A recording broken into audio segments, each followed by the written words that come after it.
Hello students, welcome to my YouTube channel PCM कक्षा। Guys, last class में हम लोगों ने एक्सरसाइज 1.4 के साथ साथ उसके बाद के सारे एग्जांपल्स कवर करे थे और हमने रैशनलाइजेशन सीखा था। सो गाइस, अब हम उसी चैप्टर की एक्सरसाइज 1.5 करेंगे।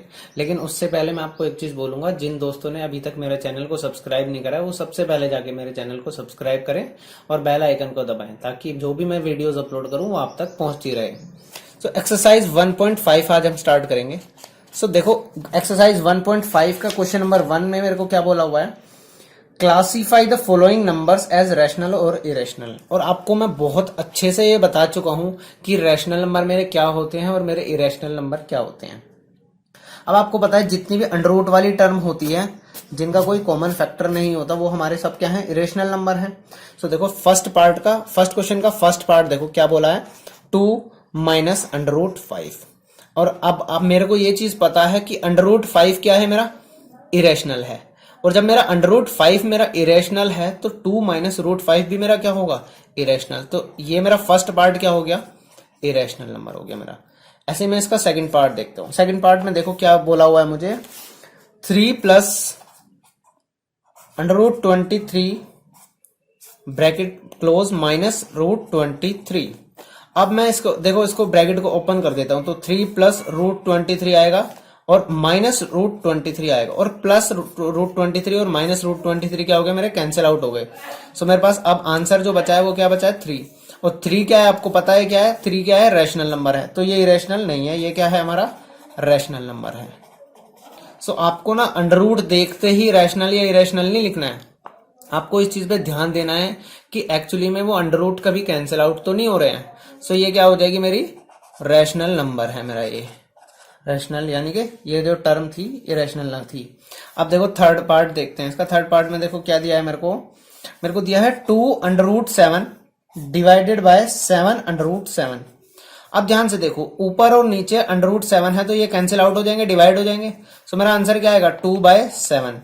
और जो मेरे पास 2/7 है, अब क्या बचा ये मेरे पास, ये मेरा p बाई क्यू की फॉर्म में आ गया। और p बाई क्यू की फॉर्म में जो भी होता है उसको मैं क्या बोलता हूं, उसको बोलता हूं मैं रैशनल। तो ये भी मेरी टर्म क्या होगी, ये भी मेरे क्या है, रैशनल नंबर है। अब नेक्स्ट पार्ट देखते हैं, फोर्थ पार्ट। फोर्थ पार्ट में देखो क्या दिया हुआ है मेरे को। फोर्थ पार्ट में दिया है मुझे 1/√2। और आपको पता ही है कि अंडर रूट वाली टर्म जहां पे भी आ जाएगी वो क्या हो जाता है, हमारा इरेशनल। क्योंकि यहाँ पे क्या होता है, देखो यान ये √2 ना तो किसी चीज से कैंसिल हो रहा है।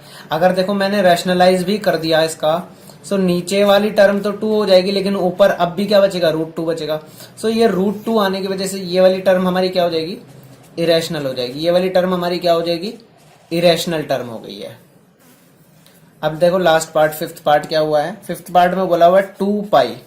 और आपको पता ही है पाई भी क्या होता है हमारा, पाई भी क्या होती है, इरेशनल टर्म होती है।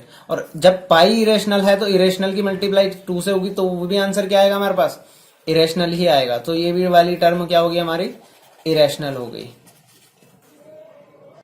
सो अब हम सेकंड क्वेश्चन देखते हैं। सेकंड क्वेश्चन में देखो क्या बोला हुआ, simplify each of the following expression. अपने को क्या करना है, जो भी अपर को दे रखा है इसको सिंप्लीफाई करना है। तो देखो फर्स्ट क्वेश्चन में क्या बोला है, 3 प्लस अंडर रूट 2 गिवन है मुझे, एंड दूसरी टर्म है मेरे पास 2 प्लस अंडर रूट 2 गिवन है। अब ध्यान से देखो, यहाँ पे कोई रिलेशन तो बन ही नहीं रहा, a plus B, a minus B, इस तरीके का मेरे को कुछ नजर नहीं आया। सो देखो इस केस में क्या करूंगा मैं, इस 3 की मल्टीप्लाई दूसरे वाले ब्रैकेट से कंप्लीट से कर दूंगा। देखो 3 की मल्टीप्लाई 2 से होगी तो क्या आंसर आएगा मेरे पास, 6 आ जाएगा।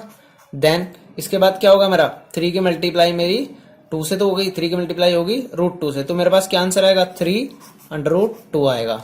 ऐसे ही √2 की मल्टीप्लाई होगी अब अंदर वाले पूरे ब्रैकेट से, तो √2 की 2 से होगी तो क्या होगा मेरे पास, 2√2 आ जाएगा मेरे पास। और इसी तरीके से √2 की √2 से होगी तो मेरे पास क्या आंसर आएगा, 2 आएगा। अब ध्यान से देखो 6 + 2 तो मेरे पास आ गया 8, और ये वाली टर्म मेरे पास √2 है, और ये भी वाली टर्म क्या है, √2 की फॉर्म में है। तो 3√2 + 2√2, ये क्या हो गया, 3 और 2 क्या हो जाएगा, 5। तो ये आंसर क्या आ जाएगा, 5√2। और मेरे पास फाइनल आंसर क्या आ गया, 8 + 5√2। गाइस देखो, मेरे से ना इस क्वेश्चन में एक मिस्टेक हो गई है। मैंने क्या करा है, ये √2 लिख लिया, ये एक्चुअली में क्या था, √3 था। सो देखो अगर हम √2 लेके करेंगे तो इसका आंसर यही आएगा। अब मैं आपको एक्चुअल क्वेश्चन दिखा देता हूँ, फर्स्ट वाला जो हमारे बुक में दे रखा है। वो है 3 प्लस रूट 3, उसकी मल्टीप्लीकेशन है हमारी 2 प्लस रूट 2 से। ये ना हमारा गलत नहीं हुआ है, बस उसमें क्या है मैंने गलत वैल्यूज गलत उतार ली थी, तो उसकी वजह से क्या है उसका आंसर यही आएगा आपका। सो अब देखो हम इसको करके देखते हैं। 3 की मल्टीप्लाई 2 से होगी तो क्या आएगा 6 आएगा। ऐसे ही 3 की मल्टीप्लाई रूट 2 से होगी तो क्या आएगा मेरे पास 3 अंडर रूट 2 आएगा। अब 2 की मल्टीप्लाई रूट 3 से होगी तो क्या आएगा प्लस रूट 2 रूट 3 आएगा। और रूट 3 की मल्टीप्लाई रूट 2 से होगी तो हमारे पास क्या आ जाएगा अंडर रूट अंदर के मल्टीप्लाई हो जाते हैं ना, तो ये आ जाएगा अंडर रूट 6। ये मैं ना आपको पुरानी क्लासों में बता चुका हूँ कि रूट ए और रूट बी की मल्टीप्लाई होती है तो क्या हो जाता है रूट ए बी हो जाता है। सो ये जो हमारा आंसर आया ना ये इसका सिंप्लीफिकेशन है, ये ही इसका आंसर था। क्योंकि अब इसमें क्या है कोई भी कॉमन परिवार का नहीं है जिसको हम ऐड या माइनस कर सकें।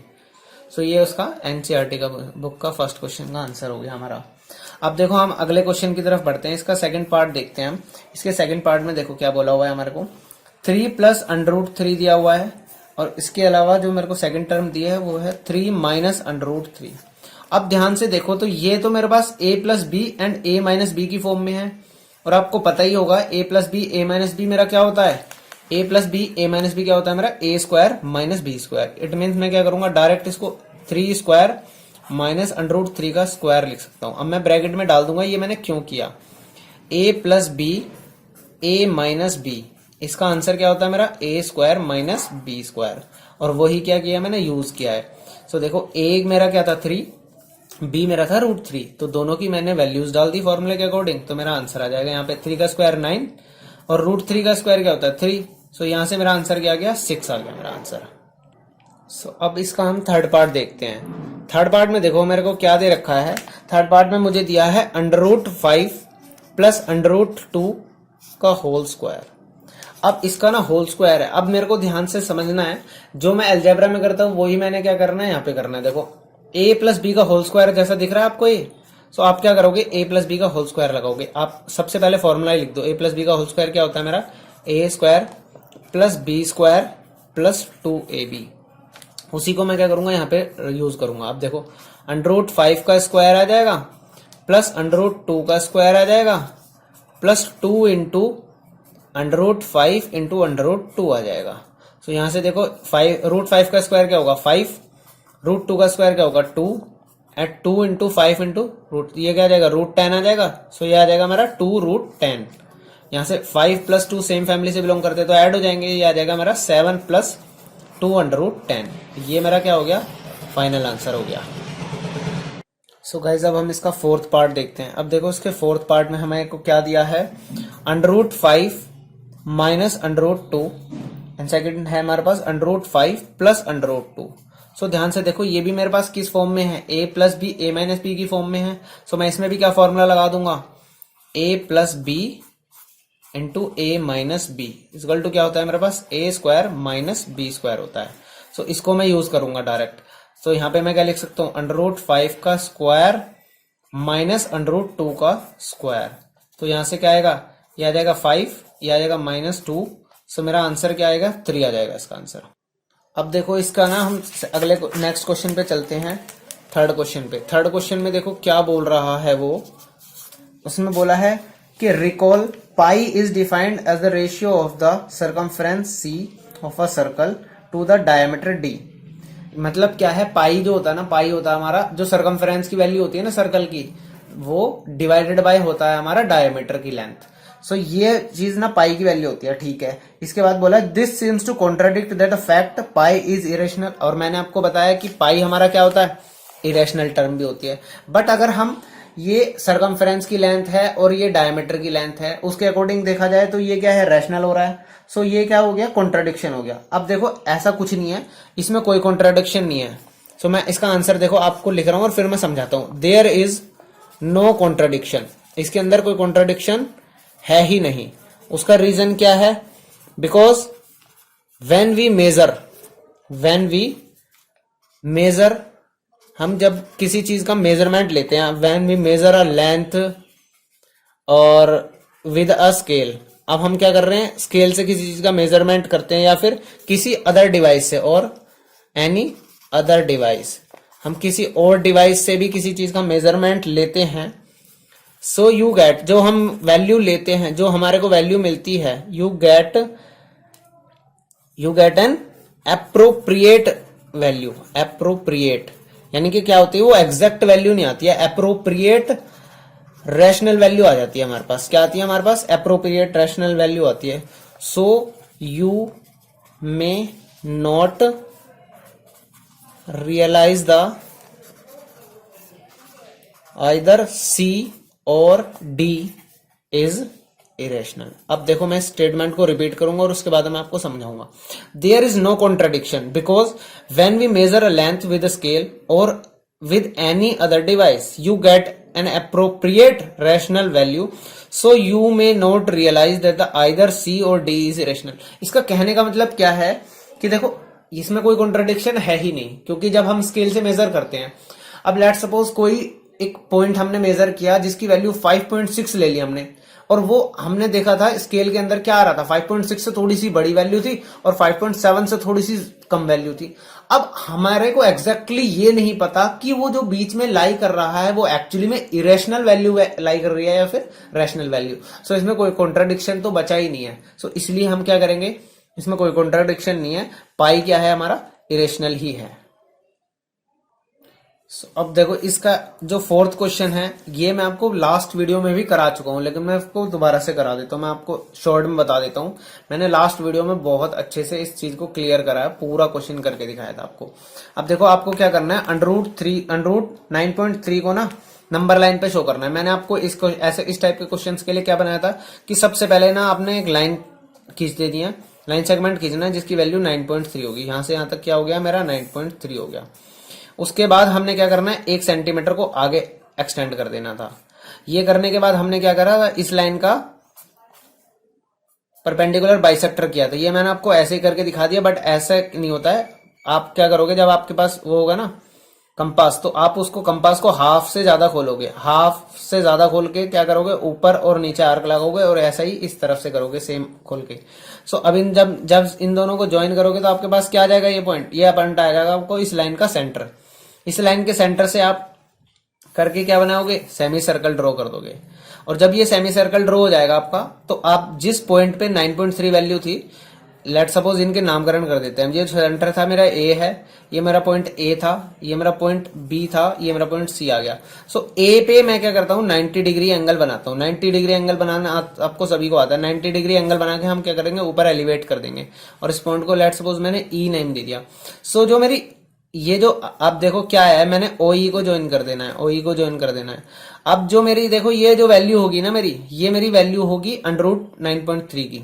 किस चीज की वैल्यू आएगी, AE जो मेरी वैल्यू आई है, ये मेरी है अंडररूट 9.3 की। ये इसका प्रूफ मैंने आपको उस दिन करके दिखाया था। सो आप मेरी लास्ट वीडियोस को देख लीजिए। जिन बच्चों ने मेरी लास्ट वीडियो नहीं देखी है उनको ये क्वेश्चन उसमें बहुत अच्छे से समझाया गया है, इसका प्रूफ भी करके दिखाया गया था। सो अब तो मैं आपको डायरेक्ट बता रहा हूँ। सो AE आपके पास क्या आ गया, अंडररूट 9.3 आ गया।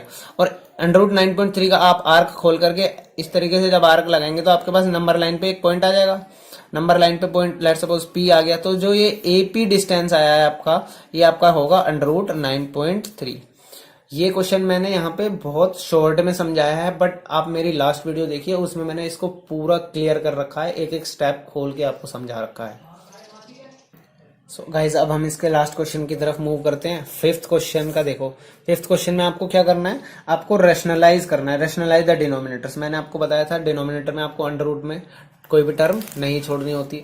सो अब फिफ्थ का देखो, फर्स्ट पार्ट करते हैं। फर्स्ट पार्ट में क्या रेशनलाइज करना है, 1/√7। ये तो बिल्कुल सिंपल हो गया। आप क्या करोगे इस केस में, √7 से ऊपर और डिनोमिनेटर में और नीचे भी क्या कर दोगे, ऊपर नीचे मल्टीप्लाई कर दोगे। अब इससे क्या हुआ, 1 की मल्टीप्लाई √7 से होगी तो क्या आएगा, √7 आ जाएगा। और नीचे क्या है, √7 इंटू √7, तो यहां से क्या आ जाएगा 7। और ये आपका क्या आ गया, आंसर आ गया फर्स्ट पार्ट का। ऐसे ही अब सेकंड पार्ट को देखते हैं, हम रैशनलाइज करते हैं। सेकंड पार्ट में क्या दिया हुआ है मेरे को, 1/√7 माइनस √6। अब इसको आपको रैशनलाइज करना है। अब ऐसे रैशनलाइजेशन में मैंने आपको बताया था कि जो साइन होगा ना वो तो चेंज हो जाएगा, ये बीच वाली नीचे वाली टर्म का साइन चेंज हो गया, ऊपर नीचे सेम टर्म से मल्टीप्लाई कर देंगे। सो √7 √6 ऐसे ही लिखा रहेगा, √7 √6 ऐसे ही लिखा रहेगा, बट साइन जो था मेरा वो अपोजिट साइन हो जाएगा, यानी कि माइनस की जगह प्लस से मैं ऊपर नीचे मल्टीप्लाई करूंगा। अब जब मैं इसको करूंगा तो इस स्टेप से देखो क्या होगा, 1 की मल्टीप्लाई ऊपर वाली पूरी टर्म से होगी तो वो सेम रहेगी, बिल्कुल सेम टर्म मैं क्या करूंगा, एज इट इज लिख दूंगा। अब नीचे मेरा क्या बन गया, a plus B A minus B बन गया। अब a plus B A minus B क्या होता है मेरा, A square minus B square. So नीचे में क्या लिख दूंगा, अंडर रूट 7 का स्क्वायर माइनस अंडर रूट 6 का स्क्वायर। सो यहां से देखो मेरे पास क्या आ गया, ऊपर वाली टर्म तो मेरे पास एज इट इज आ गई, और ऊपर वाली टर्म के बाद नीचे क्या हो जाएगा, 7 हो गए। रूट 7 का स्क्वायर 7 होता है, और रूट 6 का स्क्वायर क्या होता है, 6 होता है। तो नीचे क्या आ जाएगा, 1 आ जाएगा, और ये मेरा आ गया रूट 7 प्लस रूट 6, और ये मेरा क्या आ गया, फाइनल आंसर आ गया इस क्वेश्चन का।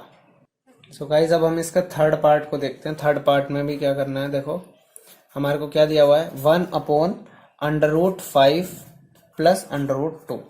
इसको रेशनलाइज करने के लिए क्या करेंगे, √5 √2 तो एज इट इज रहेगा, √5 √2 एज इट इज रहेगा, लेकिन प्लस था तो क्या होगा, माइनस हो जाएगा यहाँ पे। अब ऊपर नीचे मल्टीप्लाई कर देते हैं हम, 1 से मल्टीप्लाई होगी तो as it is same term मेरी क्या आ जाएगी, यहाँ पे न्यूमरेटर में आ जाएगी, लेकिन डेनोमिनेटर में क्या हो रहा है, a plus B A minus B की मल्टीप्लाई हो रही है, और a plus B A minus B की मल्टीप्लाई होती है तो हमारे पास क्या आता है, A square minus B square, क्योंकि ये फॉर्मूला है हमारे पास, कई बार मैं यूज भी कर चुका हूँ अभी। सो √5 का स्क्वायर माइनस √2 का स्क्वायर आ जाएगा यहाँ पे, और यहाँ से मैं क्या करूंगा, देखो √5 माइनस √3 तो एज इट इज आएगा, और नीचे क्या आ जाएगा मेरा 5, √5 का स्क्वायर 5 होगा, √2 का स्क्वायर क्या होगा 2, तो नीचे क्या आ जाएगा, नीचे मेरी आ जाएगी टर्म 3। सो मेरा √5 माइनस √3/3, ये मेरा क्या हो गया, आंसर आ गया। और अगर देखो इसको और आगे लिखना हो, आप क्या कर सकते हो, इन दोनों टर्म्स के नीचे आप 3 भी लिख सकते हो, आप ऐसे भी लिख सकते हो, √5/3 माइनस √3/3। इस तरीके से भी आप इसको क्या कर सकते हैं, रिप्रेजेंट कर सकते हैं अपने आंसर को।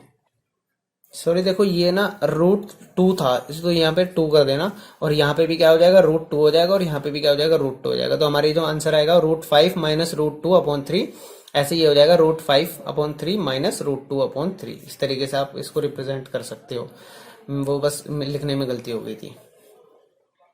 अब देखो गाइज इस एक्सरसाइज का हमारे पास लास्ट क्वेश्चन है, क्या है, 1/√7 माइनस 2 को रेशनलाइज करना है। सो आप देखो किससे मल्टीप्लाई हो जाएगा, ऊपर नीचे √7 प्लस 2, √7 प्लस 2, और नीचे भी क्या हो जाएगा, √7 प्लस 2। सो ऊपर वाली टर्म क्या आ जाएगी, √7 प्लस 2 एज इट इज, और नीचे वाली टर्म क्या हो जाएगी हमारी, √7 का स्क्वायर माइनस 2 का स्क्वायर। सो यहाँ पे देखो क्या आएगा, √7 प्लस 2 एज इट इज, और नीचे वाली टर्म क्या हो जाएगी, √7 का स्क्वायर क्या होगा 7, और 2 का स्क्वायर क्या होगा 4। सो यहाँ पे क्या आ जाएगा 4, और ऊपर वाली टर्म एज इट इज आ जाएगी, और नीचे वाली टर्म 7 माइनस 4 क्या आ गया, 3 आ गया। तो ये मेरा क्या हो गया, फाइनल आंसर आ गया। सो गाइज इसी क्वेश्चन के साथ हमारी ये एक्सरसाइज हो गई खत्म।